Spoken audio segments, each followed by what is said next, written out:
Bueno, pues si les parece, después de la magnífica conferencia del doctor Rodríguez García y del animado coloquio que hemos tenido aquí en el descansillo, entonces vamos ya a continuar con la tercera y última de las ponencias, porque además logísticamente llevamos un horario prácticamente perfecto, ¿no? Entonces también tengo el placer de presentar al doctor Carlos Barquero Goñi, que es licenciado en Geografía e Historia por la Universidad Autónoma de Madrid y doctor en Historia Medieval por la misma universidad. El título de su tesis doctoral fue Los hospitalarios en Castilla y León, los siglos XII y XIII, señoríos de la Orden de San Juan. En la actualidad es profesor contratado, doctor de Historia Medieval en la Universidad Nacional de Educación a Distancia, y su principal línea de investigación es el estudio de la presencia de la Orden Militar del Hospital u Orden de San Juan en la península ibérica durante la Edad Media. Sobre dicha materia ha realizado numerosas publicaciones y presentado diversas comunicaciones y ponencias en congresos científicos. Dentro de sus publicaciones se pueden destacar la Encomienda Hospitalaria de Mayén durante la Edad Media, Relaciones del Castellán de Amposta con la Encomienda Hospitalaria de Mayén durante la Baja Edad Media, Los Caballeros Hospitalarios en España durante la Edad Media, la Orden de San Juan de Jerusalén en Navarra durante los siglos XIV y XV y los hospitalarios en la España de los Reyes Católicos, así como el Manual de la Edad Media de los siglos XIII y XV, junto a Julián Donado y Ana Chavarría en colaboración, y que nos sirve de manual aquí en la UNED para nuestros alumnos. Hoy lo tenemos aquí con la conferencia titulada La logística de las órdenes militares, en los siglos XII y XV, y cuando quieras, Carlos, adelante. Muy bien. ¿Se me oye bien? ¿No? Ahora se oye bien. Sí. Vale. Bueno, muchas gracias por la presentación. Buenas tardes a todos. Yo, por desgracia, tengo preparado aquí ningún medio audiovisual, así que van a tener que simplemente escuchar un poco mi charla. Y antes que nada, quería agradecer al profesor Rodríguez García por proponerme estar hoy aquí y plantear este curso, y también al Centro Asociado de la UNED en Calatayud por su siempre grata hospitalidad. Dentro de un curso sobre geoestrategia y logística en la Edad Media, me voy a ocupar aquí de cuestiones logísticas.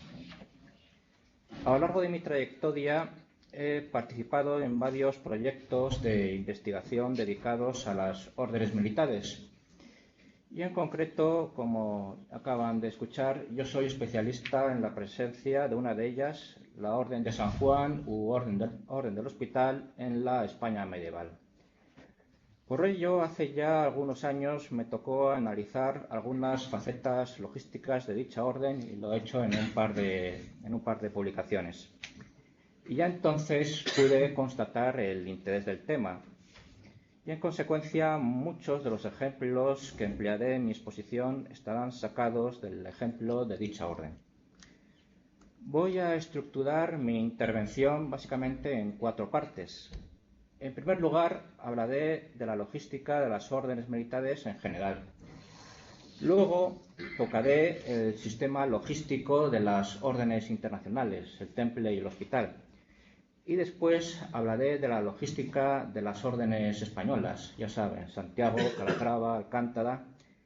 Y ya para final, si me da tiempo, cosa que me gustaría, terminaré comentando un poco el sistema logístico de la orden teutónica, que tiene sus rasgos propios.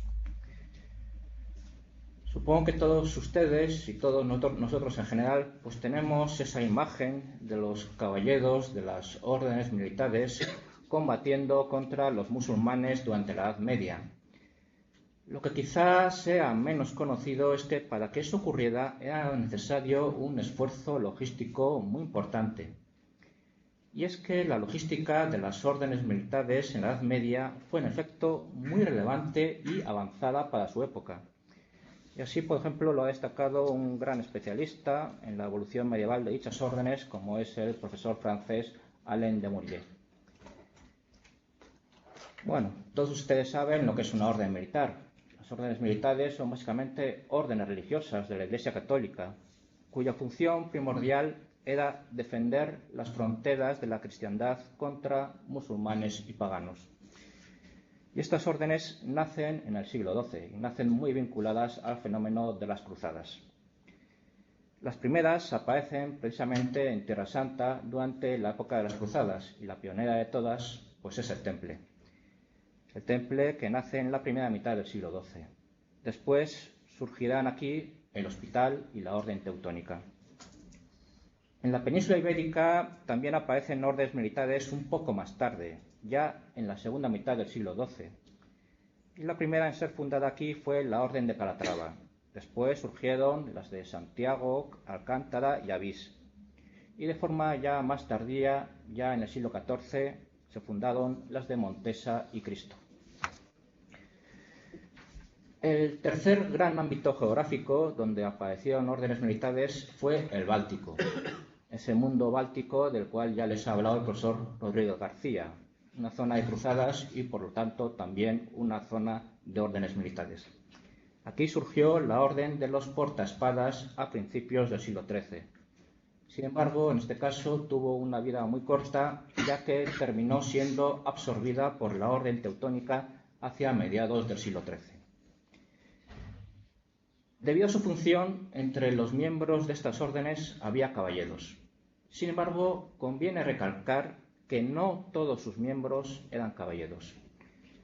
También existían las categorías de capellanes y sargentos, y esto a nivel logístico tendrá su importancia.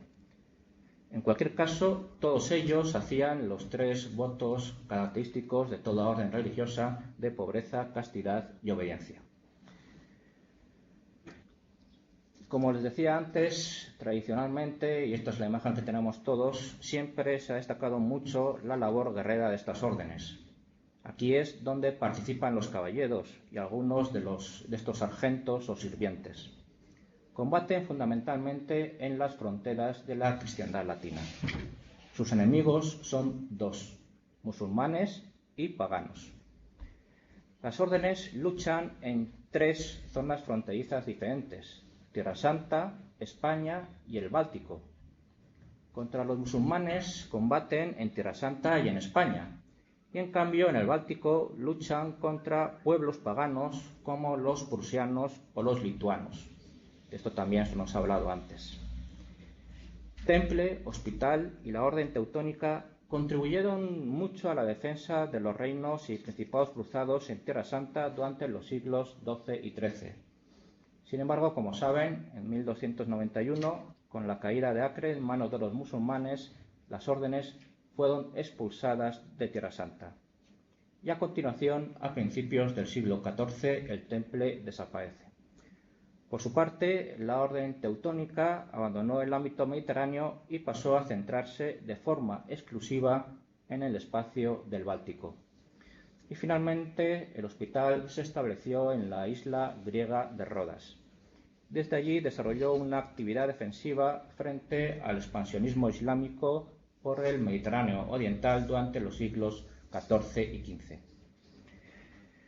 También es muy conocida la participación de las órdenes militares en la Reconquista en el ámbito de la península ibérica a partir del siglo XII.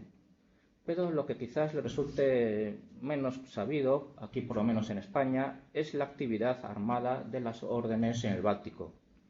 Seguramente esto pueda resultar incluso bastante exótico.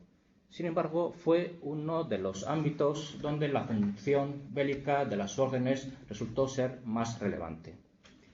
Allí la Orden Teutónica, como he dicho, se enfrentó sobre todo a pueblos paganos, pero también, a veces, también a los rusos ortodoxos.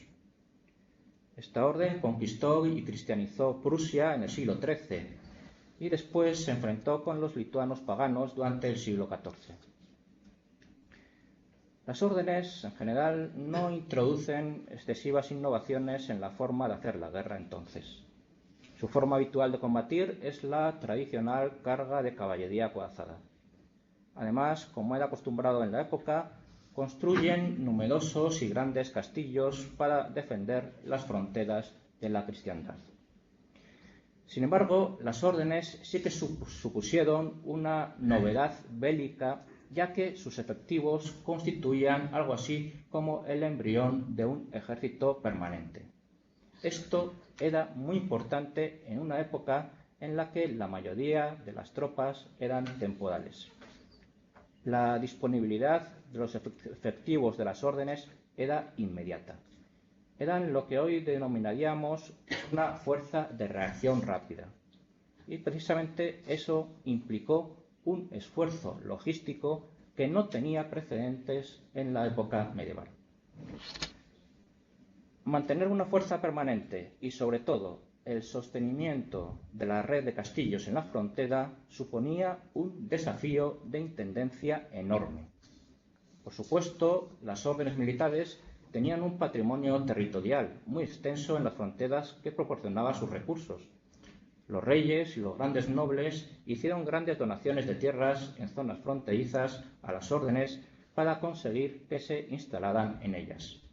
Aquí es donde sus dominios son siempre mayores. Sin embargo, por su misma posición fronteriza, en una situación de guerra continua, son territorios poco productivos. Eran incapaces de producir lo suficiente para mantener a las tropas y fortalezas de las órdenes situados en ellos. En consecuencia, las órdenes militares tienen que depender mucho de su retaguardia. Y aquí está la clave de la logística de las órdenes. Y aquí son mayoritarios los otros miembros que no eran caballeros, los sargentos y los capellanes. Todas las órdenes tenían numerosas propiedades muy lejos de la frontera. Temple y hospital poseían un enorme patrimonio disperso por todo el occidente europeo. La orden teutónica también tenía muchas tierras, sobre todo en Alemania, lejos del Báltico. Por su parte, las órdenes hispánicas, aparte de sus dominios fronterizos, poseían dependencias en retaguardia. En este caso, obviamente, las distancias eran menores, pero se trata de posiciones que no tenían ningún valor militar, sino económico. Están relativamente lejos de la frontera. Las órdenes obtienen estas posesiones de retaguardia de la forma habitual en todos los dominios eclesiásticos de la época. Se trata de donaciones, compras y permutas. Reyes, nobles y simples particulares hacen las donaciones de propiedades. Su entidad es muy irregular. La orden después reorganiza y racionaliza los bienes así obtenidos mediante permutas y compras puntuales. Se forman así dominios más o menos compactos. Todo esto sucede sobre todo a lo largo de los siglos XII y XIII, que es el periodo principal de formación del patrimonio de las órdenes. Las órdenes pasan a explotar estos dominios a partir del sistema habitual en la época. Se trata, como saben ustedes, del régimen señorial. Sin embargo, es un sistema señorial muy especial, con algunos rasgos muy propios. Y es que, debido a las necesidades logísticas de las órdenes, debe producir una renta transferible a larga distancia. Y ello implica algunas cosas bastante peculiares. Como en todo señorío de la época, se diferenciaban dos partes, la reserva y las tenencias campesinas. Y en el caso de los dominios de las órdenes, la reserva o tierra de explotación directa por el señor tiende a reducirse hasta casi desaparecer.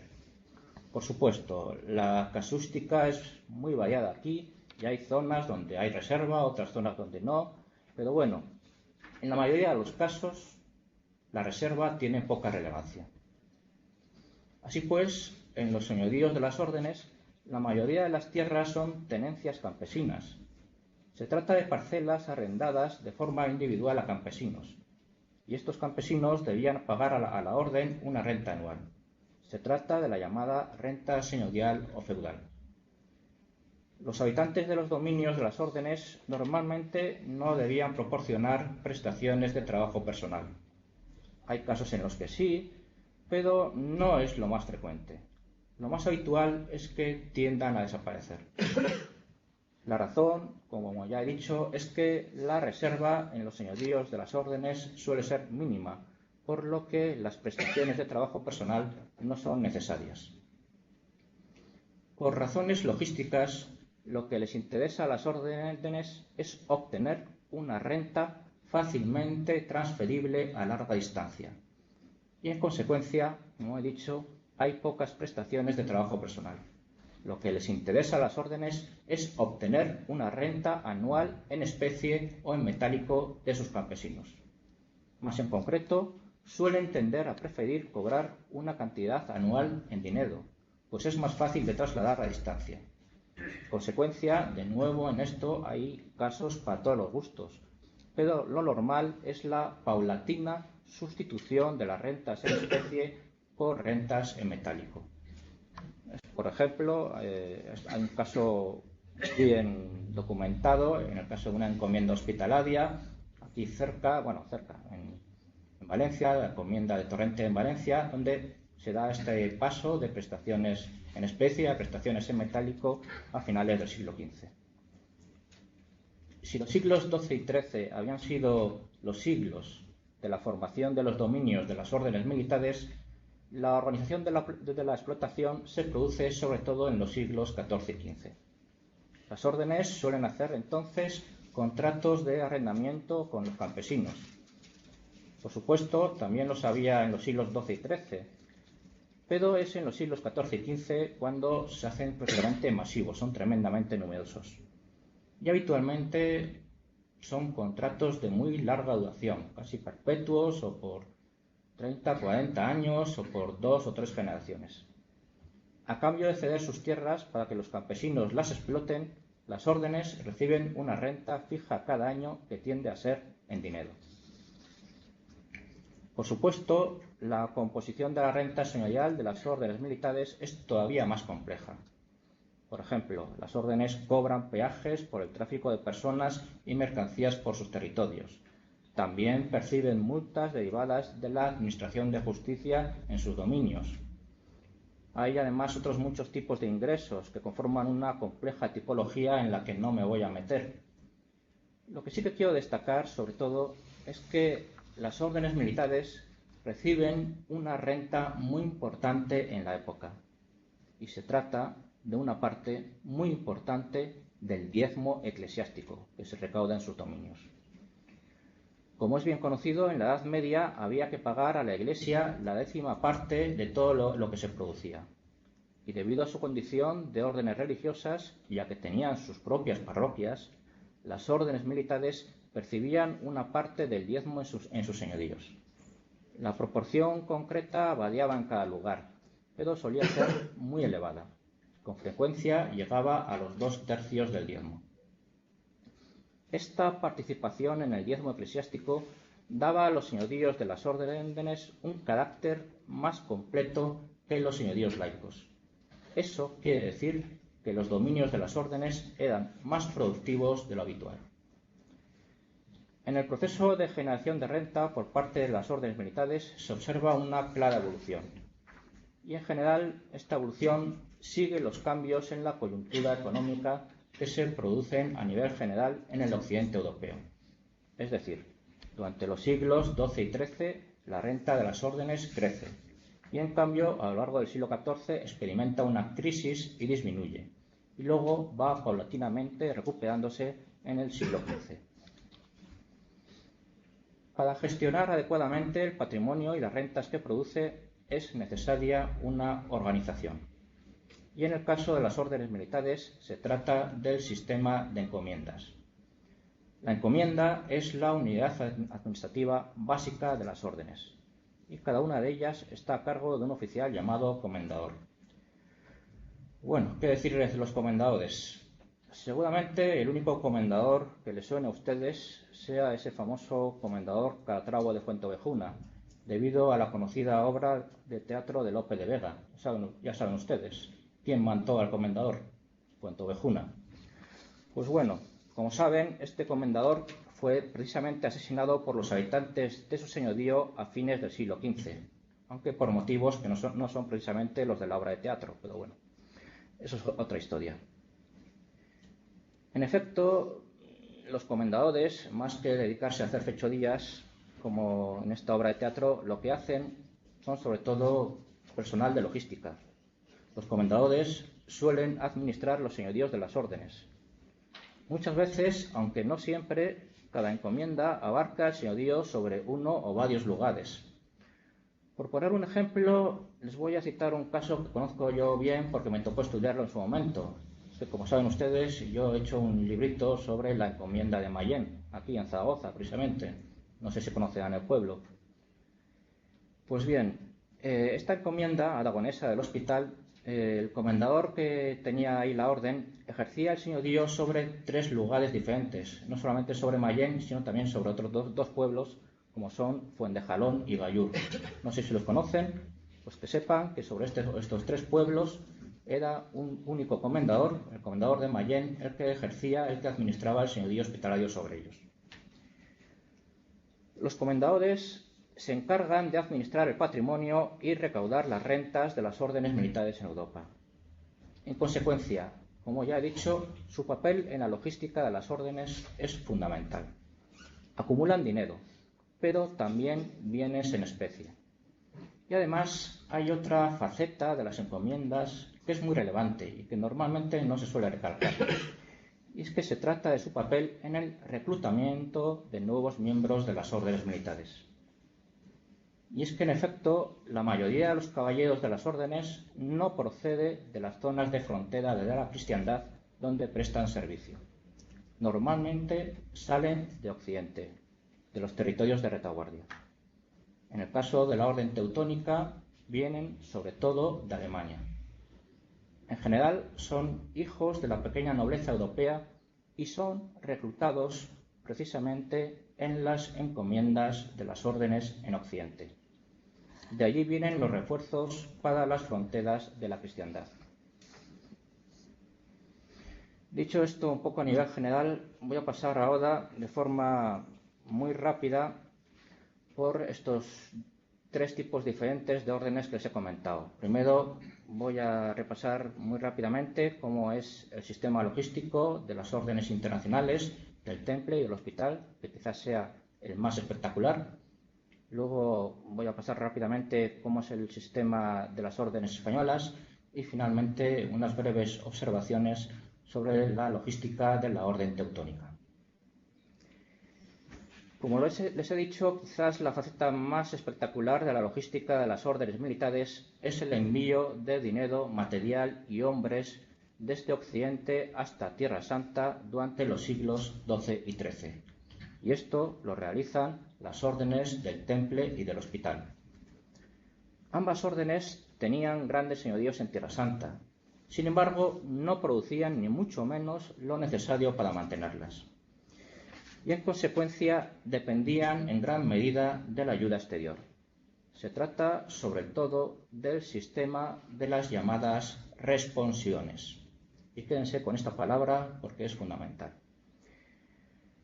Las responsiones consistían en la transmisión de 1/3 de las rentas anuales de las encomiendas de Occidente a Siria y a Palestina.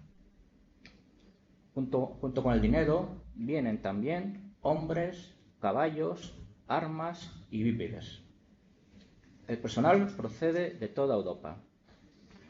Les comentaré de forma muy rápida algunas cifras que son, estimaciones aproximativas.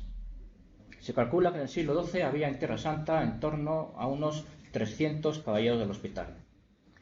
También habría una cifra en torno a entre 300 y 500 caballeros del Temple. Y en su conjunto se calcula que la mitad de las fuerzas del Reino Cruzado de Jerusalén estaban constituidas por efectivos de las órdenes militares.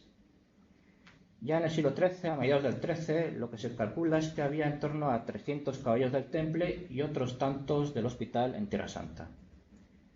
Y entre este personal, que ya les digo, venía de toda Europa, sí es cierto que se observa, aunque era un origen muy internacional, pero sí que hay cierta mayoría francesa, hay un cierto predominio francés.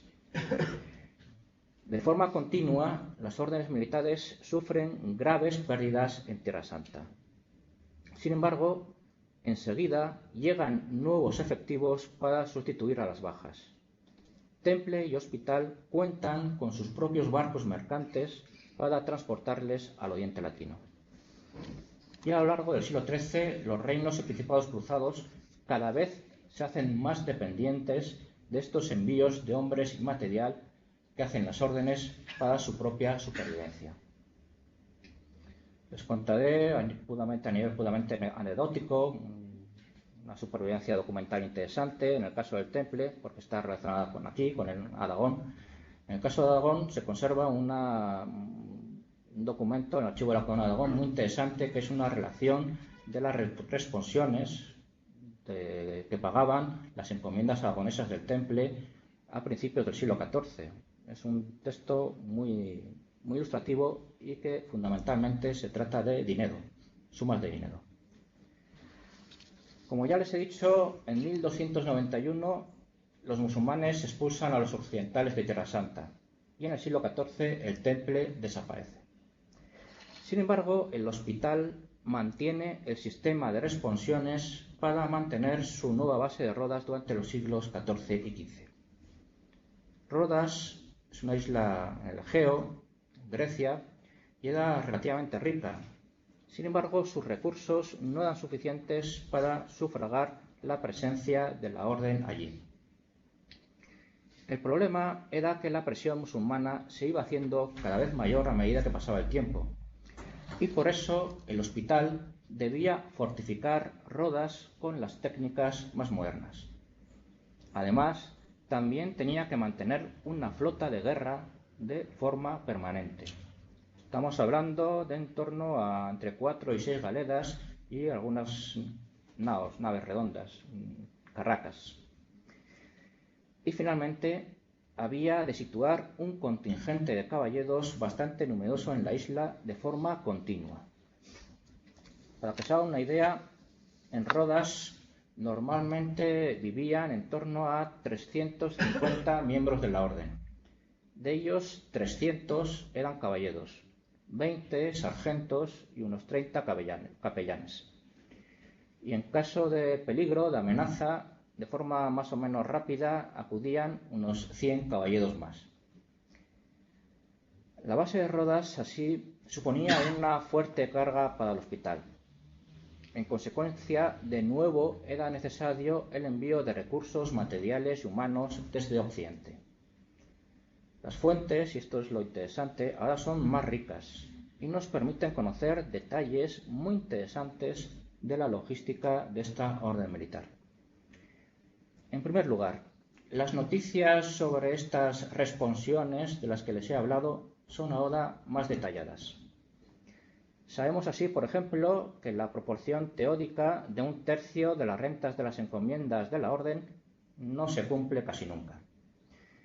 Sin embargo, conocemos que las responsiones, aún así, mueven cantidades muy elevadas de dinero. Por ejemplo, en 1330, un capítulo general del hospital, celebrado en Montpellier, estableció que las responsiones serían en torno a 80.000 florines de oro cada año. No obstante, también hay noticias de frecuentes problemas en los envíos. Hay retrasos e incluso clavos impagos a veces. Para que se hagan una idea, las provincias de la Orden, en Castilla y Portugal, por poner ejemplos cercanos a nosotros, normalmente pagan bastante mal.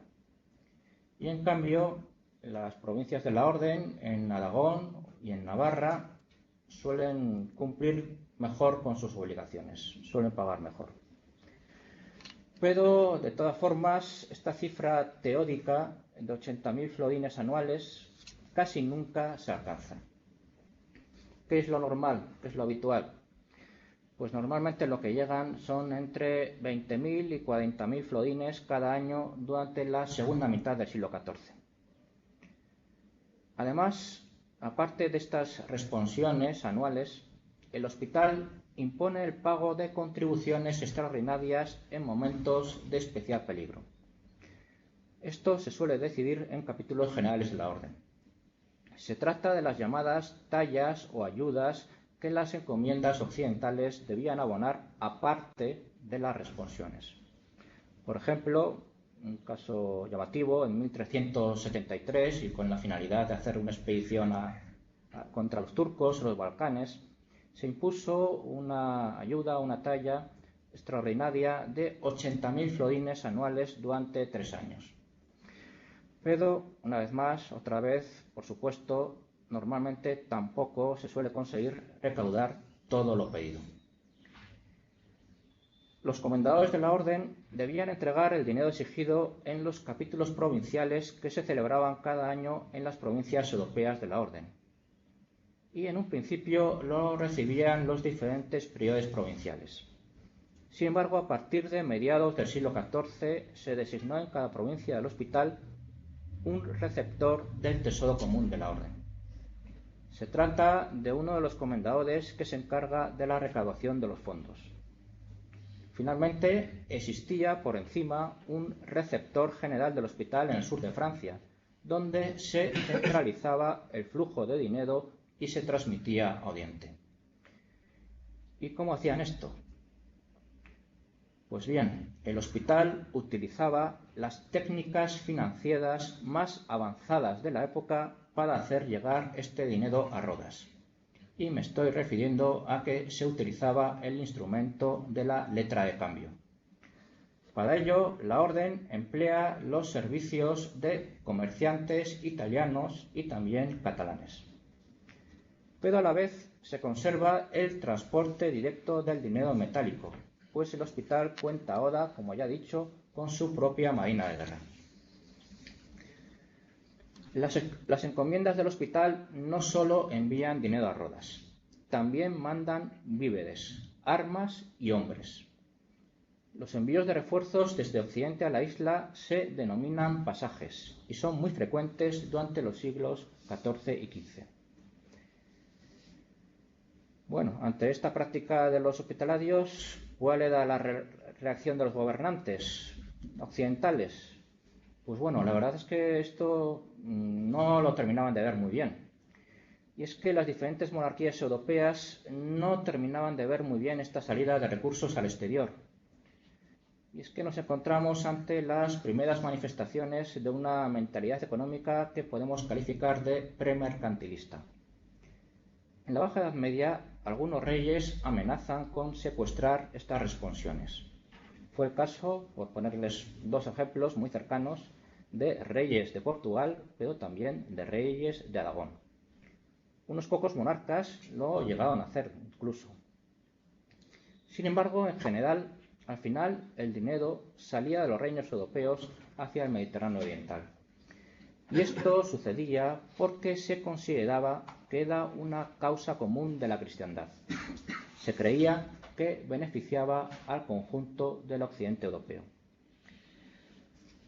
Lo más interesante del caso del hospital, y por eso me estoy entreteniendo en ello, y no solamente por ser la orden en la que soy especialista, es que este sistema de las responsiones continuó incluso durante la Edad Moderna.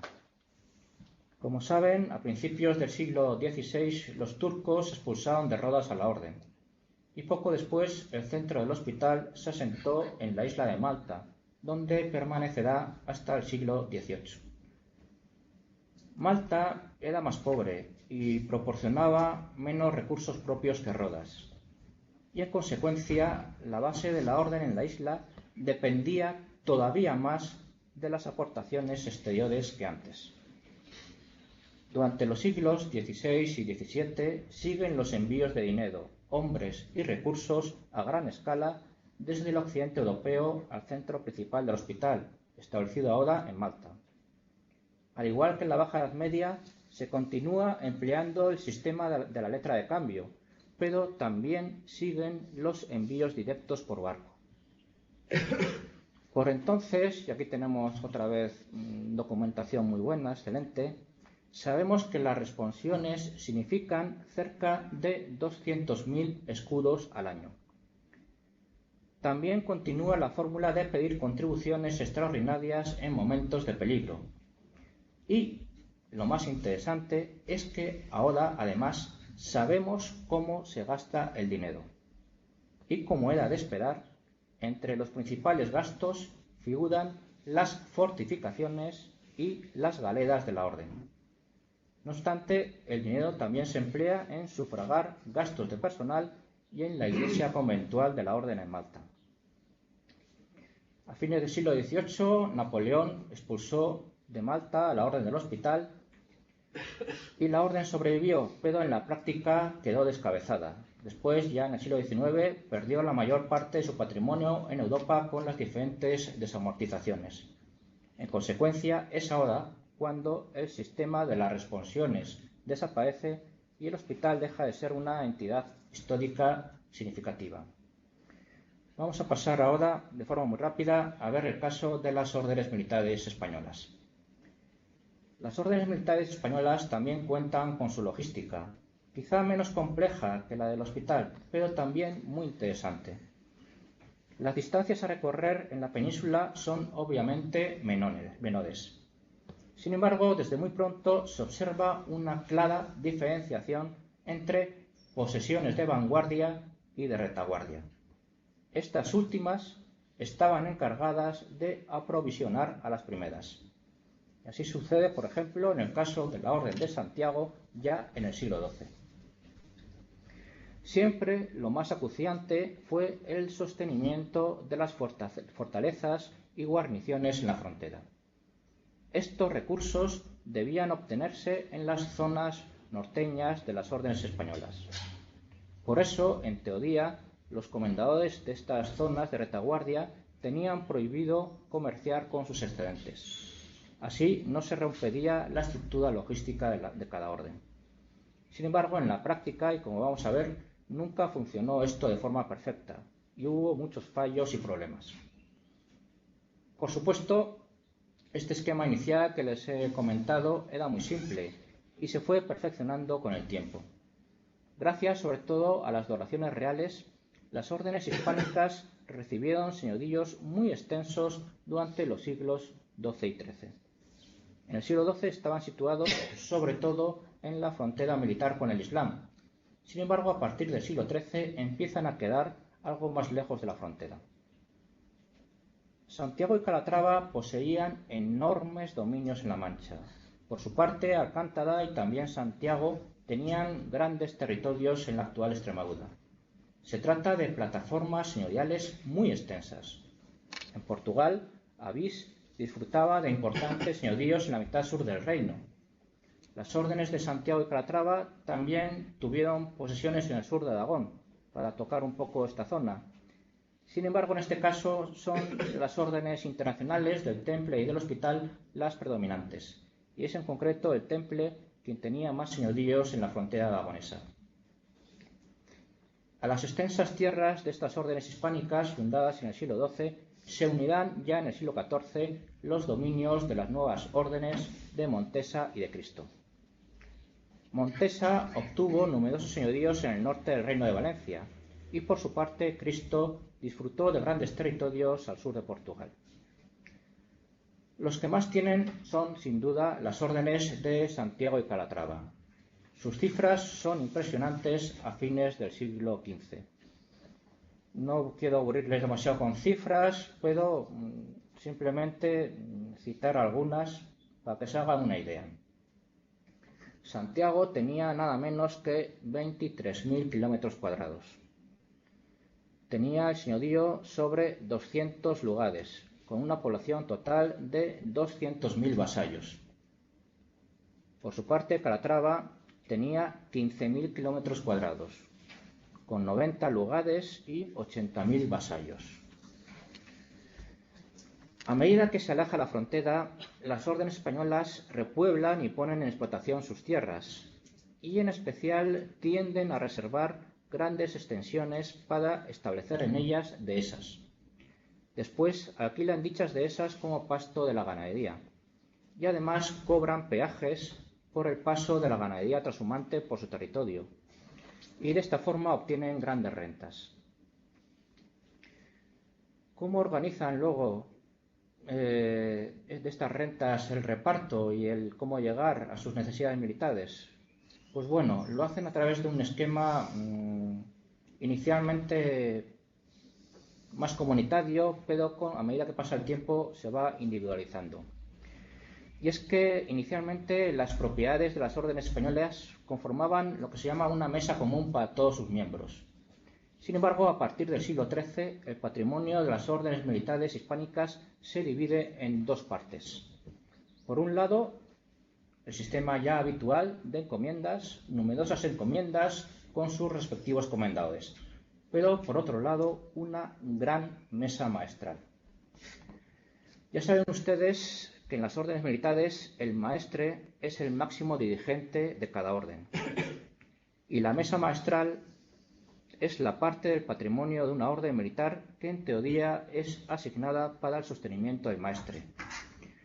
Pues bien, lo característico de las órdenes militares hispánicas en la Baja Edad Media es que se constituyen unas mesas maestrales enormes.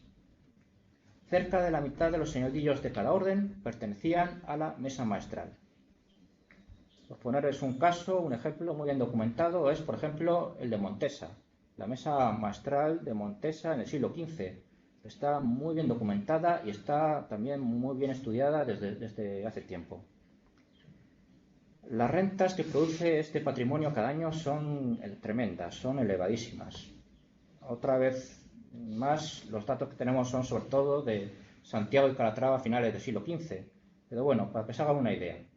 En Santiago, la mesa maestral producía 20 millones de maravedís y sus 90 encomiendas otros 20 millones de maravedís. En Calatrava, la mesa maestral producía 13 millones de maravedís y sus 50 encomiendas otros 13 millones. Además, en las órdenes militares españolas también existen responsiones, aunque están menos desarrolladas que en las órdenes internacionales. Aparecen a veces mencionadas en las fuentes, pero con un significado de rentas pagadas al maestre por los comendadores. Los principales gastos que las órdenes españolas debían sufragar con todas estas rentas eran, por supuesto, los gastos militares. Y en efecto, se trata de convertir los productos de sus tierras en armas de guerra. Los comendadores gastaban los beneficios de sus encomiendas en sus tropas. El número de caballeros de las órdenes hispánicas en sí, esto es bastante sorprendente, en general era bastante reducido. Por ejemplo, se estima que Santiago solo tenía entre 50 y 100 en el siglo XIII. Y por su parte, Calatrava apenas tendría 100 a principios del siglo XIV. Y, por ponerles otro ejemplo, la Orden de Cristo apenas tendría unos 60 caballeros en el siglo XIV. Sin embargo, cuando iban a la guerra, iban acompañados de otros contingentes, tales como mercenarios y vasallos de sus señoríos. Y entonces el panorama cambia. Una vez más, los datos que tenemos son sobre todo de Santiago y Calatrava a finales del siglo XV. Para que se haga una idea, en los recuentos que se hacen en esta época, en el siglo XV no son recuentos de guerreros, sino lo que se dice lanzas, es el término que se utiliza. Lanzas, que equivale a un hombre de armas con la panoplia completa, lo cual significa que tiene que ir acompañado de otro personal de apoyo y otros combatientes, con lo cual cada lanza en realidad son varios hombres. Luego, depende de la lanza, varía según territorios. No es lo mismo la lanza francesa que la lanza castellana. Suele variar el número de hombres. Pero normalmente hay que multiplicar el número de lanzas, que es lo que proporcionan las fuentes, por un coeficiente variable entre 5 o 7 personas, lo cual nos da el número de efectivos total. Y para que se haga una idea, en el caso de Santiago, 1480, pues tenía que proporcionar 519 lanzas, lo que equivale en torno entre 2.000 y 2.500 hombres. En el caso de Calatrava, 1493, tenía que dar 293 lanzas, lo que se calcula que son entre 1.200 y 1.400 hombres. Y finalmente, el caso de Alcántara, 1495, tenía que proporcionar 142 lanzas. Hagan ustedes el cálculo, da un poco menos que Calatrava, en torno a 1.000 hombres. Sin embargo, el gasto militar más importante en realidad correspondía a la mesa maestral, y por eso era tan grande la mesa maestral. Y es que nos encontramos ante el gasto que conllevaba el mantenimiento de los castillos de las órdenes. Son las llamadas retenencias, y este es el gasto militar más importante con mucho de las órdenes españolas. Este gasto era responsabilidad del maestre de cada orden. Suponían unas sumas muy grandes que el maestre debía abonar a los comendadores que estaban a cargo de los castillos de la frontera. A pesar de este enorme número de rentas que les he comentado que producían las plataformas señoriales de las órdenes españolas, había ocasiones en que no bastaban para cubrir los gastos militares. Esto también muchas veces lo provocaba la mala gestión, y entonces las órdenes se veían obligadas a solicitar préstamos. Es lo que ocurrió, por ejemplo, con la Orden de Santiago en el siglo XIII, sobre todo en la época de un maestre, el maestre muy importante, por otra parte, Pelay Pérez Correa. Con mucha frecuencia, era un maestre, un gran guerrero, gran político, pero muy mal administrador, que muchas veces tenía que recurrir a préstamos, a pedir crédito, a pedir prestado, y entre sus prestamistas destacan, pues, como unos personajes que ya se ha mencionado en la conferencia anterior, y es la banca italiana, la banca florentina, la banca toscana. El sistema logístico de las órdenes españolas sufrió un cambio drástico a partir de finales del siglo XV y principios del XVI. Y es que con la conquista del Reino de Granada, como saben ustedes, termina la Reconquista, y las órdenes militares españolas pierden entonces su razón de ser en la península ibérica. Sus miembros dejan de combatir a los musulmanes. Y como saben, las órdenes hispánicas son entonces incorporadas a la corona. En consecuencia, a partir de entonces, las rentas de las mesas maestrales dejan de emplearse en las actividades militares de las órdenes, y en su lugar pasan a ser una fuente más de ingresos de la Hacienda Real. Por su parte, las encomiendas también tienen que pagar cada vez más dinero al rey por diferentes conceptos durante la Edad Moderna, y además muchas de ellas van siendo vendidas, van siendo enajenadas por la corona con la finalidad de obtener recursos perentorios para las urgencias de la Hacienda Real. En consecuencia, la logística de las órdenes españolas deja de funcionar como antes a partir del siglo XVI. Las órdenes hispánicas siguieron existiendo durante toda la Edad Moderna, pero su naturaleza se transformó mucho al ser gobernadas directamente por la monarquía. Y finalmente, prácticamente, desaparecen con la desamortización del siglo XIX.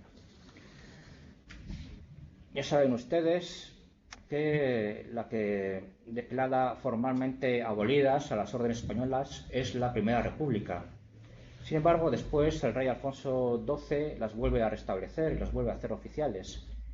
Sin embargo, después, otra vez, la Segunda República las abole de nuevo. Y, sin embargo, hoy han vuelto a existir, siguen existiendo, pero ya no tienen carácter oficial, sino solamente existen como asociaciones. Y en el proceso han perdido casi todo su patrimonio y el sistema logístico a él asociado. Sin embargo, actualmente todavía existen, ya les digo. Bueno, vamos a dedicar los últimos ya 10 minutos escasos de mi charla a comentarles el caso de la Orden Teutónica, que es el que les parecerá seguramente más exótico. La logística de la Orden Teutónica es diferente. En un principio, durante el siglo XIII no era tan rara, ya que su funcionamiento era bastante similar al de las órdenes del Temple y del Hospital. Esto quiere decir que el principal escenario de sus actividades era Tierra Santa. Se calcula que a finales del siglo XII habría, en el momento casi de los primeros años de la Orden Teutónica, porque es entonces cuando se funda, se calcula que, pues ya les digo, en sus inicios habría en torno a 200 caballeros teutónicos en Tierra Santa. Y más tarde, a mediados del siglo XIII, es posible que este número creciera incluso y llegara a ser hasta los 400 caballeros teutónicos. en Tierra Santa. En consecuencia, su aprovisionamiento de dinero, material y hombres debía depender de los envíos a larga distancia desde sus encomiendas en Europa. La única diferencia, pues era igual que el templo y el hospital. La única diferencia era que las encomiendas europeas de la Orden Teutónica estaban sobre todo concentradas en Alemania. Esto no quiere decir que no las hubiera en otras partes. Hay también en el sur de Italia, hay incluso una en España. Sin embargo, la inmensa mayoría, con mucho, estaban en Alemania. Pues bien, esta situación de una logística más o menos similar a la del Temple y el hospital, con su problemática, pues esto cambia de forma radical a finales del siglo XIII y principios del siglo XIV. Ya les he comentado, ya me repito, que en 1291 tiene lugar la caída de Acre y entonces los teutónicos son expulsados de Tierra Santa como las demás órdenes militares. De forma provisional instalan su cuartel general en Venecia. Sin embargo, en 1309 los teutónicos optan por una solución drástica muy diferente, y es que el maestre y el convento central decidieron asentarse de forma definitiva en Prusia, más en concreto en Marienburgo, y abandonaron para siempre el ámbito mediterráneo. En realidad, la orden teutónica ya estaba presente en el Báltico desde el siglo XIII, pero para ella había sido hasta entonces un escenario secundario, siendo el principal siempre Tierra Santa. Lo que cambia es que a partir del siglo XIV el Báltico va a ser el único ámbito de las actividades armadas de la orden.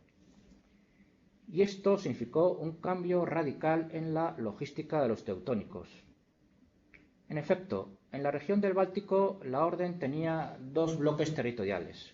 Por una parte Prusia y por otra parte Livonia. Lo habrán visto en el mapa anterior que les comentó mi compañero José Manuel Rodríguez. Esta Livonia, antigua Livonia, que les sonará un poco raro, no se líen mucho porque en realidad se corresponde más o menos con las actuales repúblicas bálticas de Estonia y Letonia. Prusia y Livonia son tierras bastante extensas y sobre todo ricas, que producían muchas rentas para los caballeros teutónicos. Y además, durante los siglos XIII y XIV, estos territorios fueron colonizados y puestos en explotación por la orden teutónica. La orden incluso funda aquí ciudades enteras. En el caso de Prusia, además, la orden gozaba allí de plena soberanía.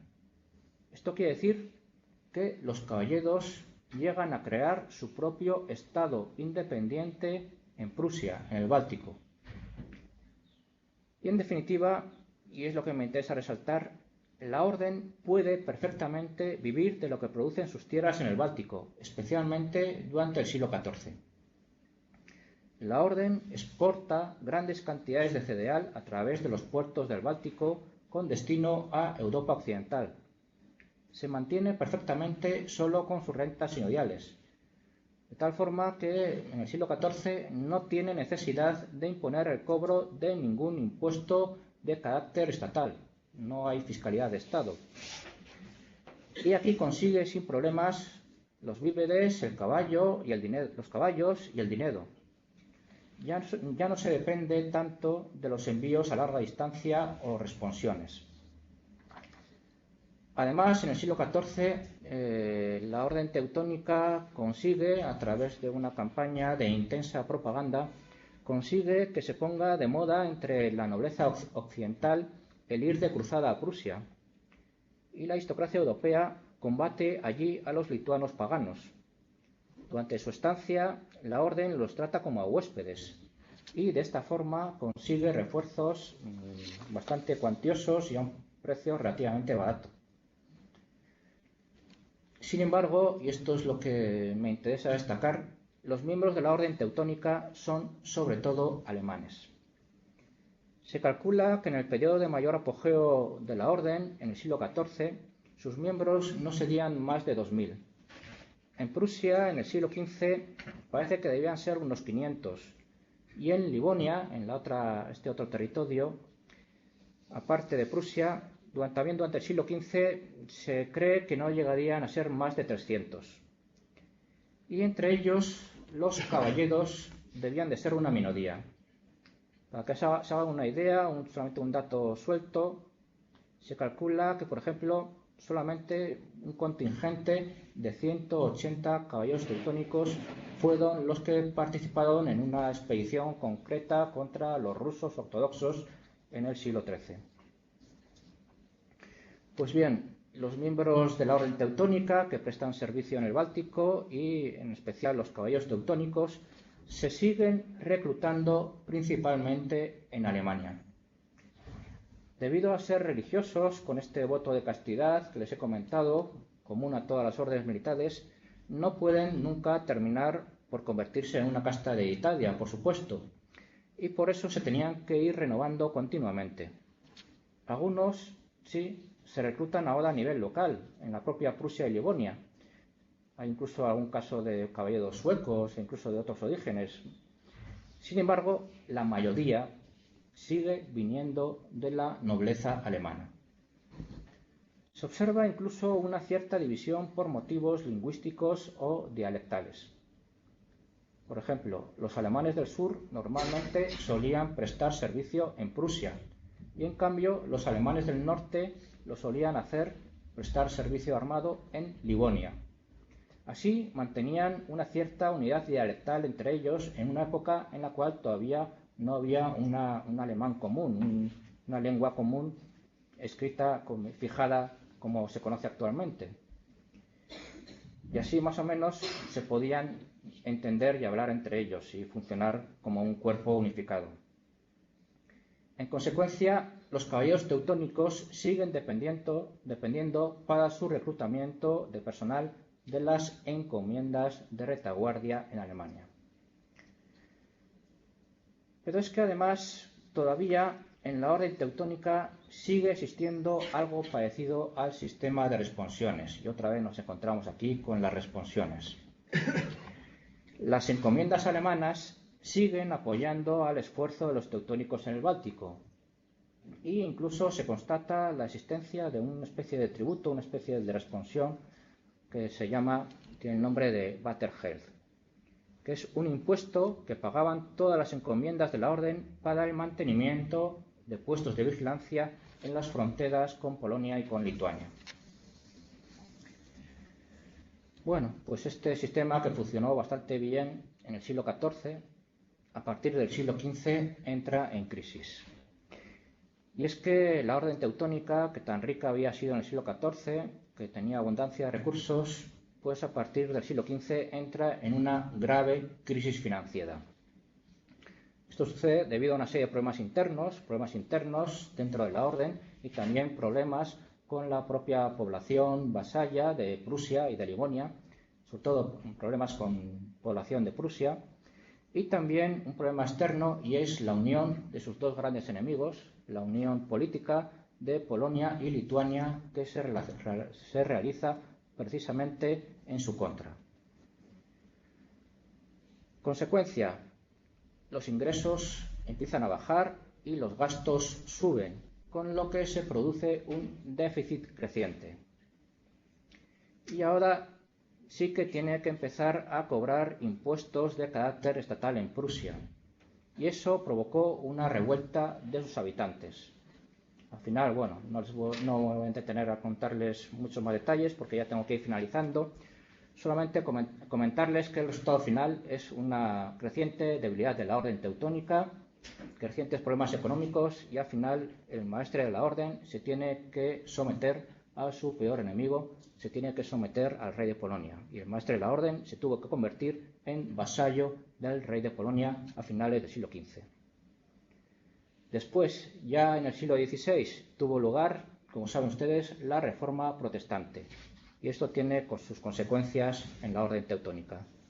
Varios altos cargos de la orden se pasan entonces a la Reforma. Dejan de ser religiosos y se convierten en laicos. Y los territorios teutónicos de Prusia Oriental y de Livonia entonces se secularizan. Esto quiere decir que dejan de ser posesión de la orden teutónica y se convierten en 2 ducados vasallos de Polonia. Y es entonces cuando el sistema logístico típico de la orden teutónica desaparece. La orden como tal sobrevivió en el sur de Alemania y en Austria. Sin embargo, su relevancia histórica fue ya marginal. Pero bueno, la orden teutónica todavía existe. Y bueno, ya termino con unas muy breves conclusiones.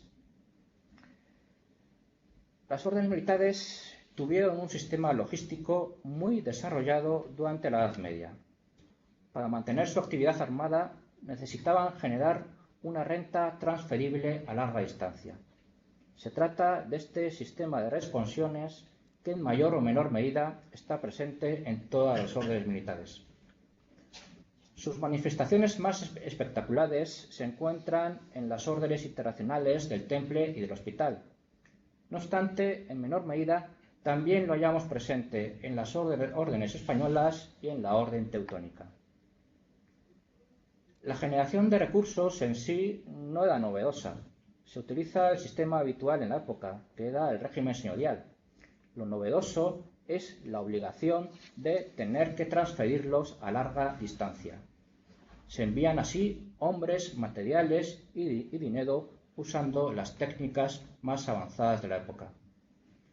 Detrás de ello hay también una organización muy eficiente, basado en el sistema de encomiendas. Y de esta forma, las órdenes militares son capaces de mantener y sostener unas fuerzas notables, no tanto por su número, sino por su calidad y disponibilidad. Muchas gracias por su atención.